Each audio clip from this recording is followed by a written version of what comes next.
Hello, I'm still David Pearson, the author of Bayou Da Vinci, and as I've been doing on earlier posts, I wanted to tell you about the blog, the storyline that we're going to have on Fridays. The Friday storyline is called Sarpy Stories.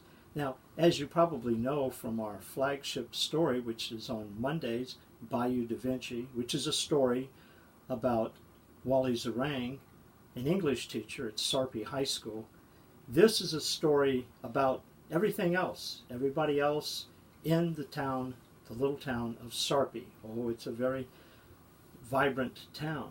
And these are little stories that are going to be cropping up in every one of our Friday posts in Bayou Da Vinci. For instance, we'll have a character. His name is Dan Bitterman, and he is the reporter for the Evangeline Press Dispatch, a weekly newspaper for Sarpy. Now, Dan Bitterman, as the name probably suggests to you, is not a happy camper.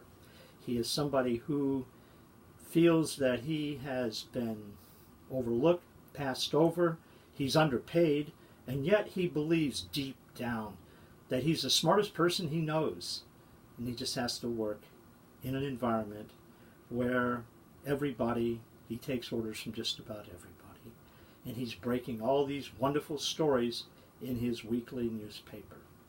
And then there are other characters. There's, for instance, Carvin Man, who is an elderly man that dates way back into the far reaches and past of Sarpy. No matter how far back you go, there is Carvin Man, an old man always, but he always seems to be popping up either at the beginning or in the middle of all the bad things that happen in the town of Sarpy.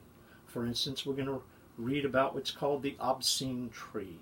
We're also going to read about the corruption of the town's semi-pro baseball team, quite a number of others.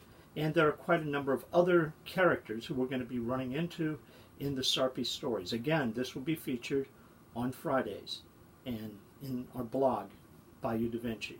I hope you enjoy it. I hope you follow Sarpy Stories. And until then, keep breathing, my friends.